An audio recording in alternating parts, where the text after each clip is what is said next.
thanks everyone for coming.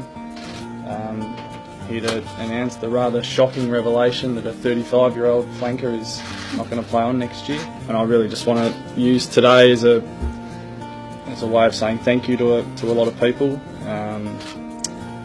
It's, you know, I've lived a childhood dream, and that's become a bit of a cliche. That living footballers talking about living the childhood dream, but it's a cliche that is pretty special to me. And so all the coaches that I've had, from my very first coach Frank Ahern to this handsome devil next to me, Luke Beveridge, thank them all for the kicks up the backside and the pats on the back. I'd sincerely like to thank my teammates. It's been a privilege to be among you for 18 years, and an even greater thrill to lead you for the last 3, particularly to the guys who took me under their wing when I first started at the football club. To the Bulldogs supporters, for the youngest of pups, to our elders, I want to thank you for always being in my corner, and just wanted to let all of you know that fighting for that corner has been one of the great thrills of my life. To my mum and dad and my brother and sister, my sister's here, Bridget, my brother Ben, you've been as enthusiastic about game 310 as you were about number 1. So I thank you very much for that.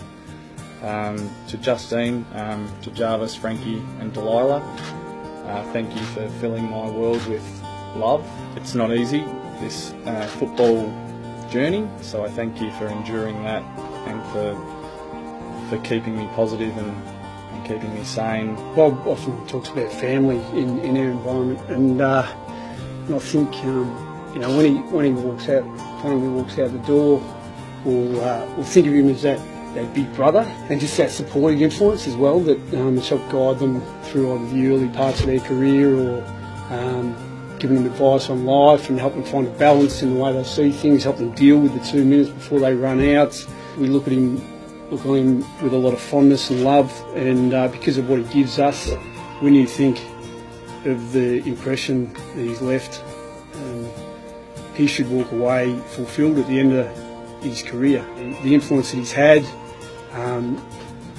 the adoration from our supporters that has been bestowed upon him, our supporters and his teammates have loved him for the grace that he's played with, the level of skill, both sides of his body, the courage that he shows. And I think if you asked all of his teammates, and even men and women who've been involved with our football club, whose guidance or whose careers transcended all of us, and has experienced the likes of Charlie and Ted and Granny and now Bob, I think they'd all agree that he belongs in that company.